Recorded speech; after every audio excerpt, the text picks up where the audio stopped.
Much. Now, on the second day of the strategic and economic dialogue in Washington, U.S. and Chinese officials pledged to bridge differences on trade. Senator Sherrod Brown is a Democrat from Ohio. He says we can no longer afford to talk without action. He says, quote, unfair Chinese subsidies and flagrant currency manipulation have resulted in U.S. job losses and a widening deficit. And rather than quote him, we could just ask him himself. He is joining us now from the Senate gallery. Senator, thank you for joining us. Let me ask, first of all, if you expect any progress to come or any fix of your concerns to come from these talks. I think that President Obama looks at these talks, as does Secretary Geithner, with sort of a new, fresh look.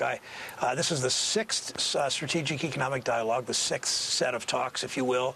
The first one in the Obama administration. I think they recognize everything from currency problems to food safety issues, to toy safety issues, to job loss, and what the currency evaluation and the unfair subsidies that we can correct with Section 421 and other ways of trade law. They recognize those are problems that should be on the table. So I'm optimistic. I hope that President Obama, represented by Secretary Geithner and others, really comes strong on these issues. It's quite a wide range of problems. Let's start with the currency issue. It seems that Secretary Geithner has backed off a little bit here, and it's kind of like don't bite the hand that's feeding you, right? I mean, they are lending us $800 billion. Should we kind of chill out a little?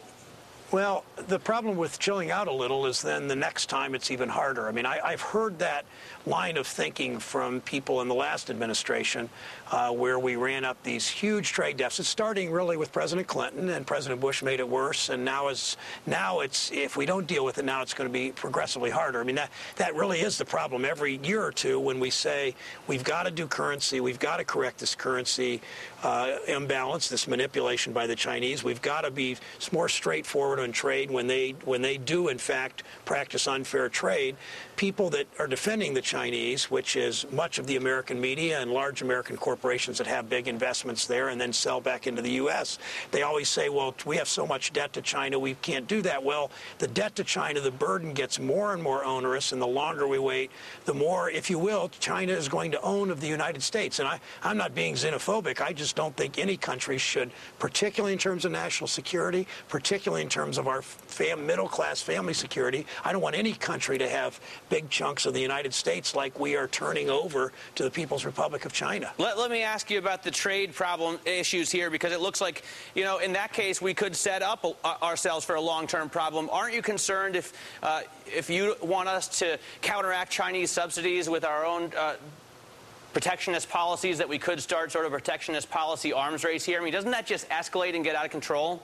So as long as they're being protectionist and we're getting mistreated, the American media are going to call us protectionists for fighting back? I don't think so. I mean, just like when we went through the whole Buy America thing during the stimulus package, a lot of conservatives and some Harvard economists and some newspaper publishers would say, oh, we can't do Buy America. Well, the Chinese did Buy Chinese. The French did Buy France.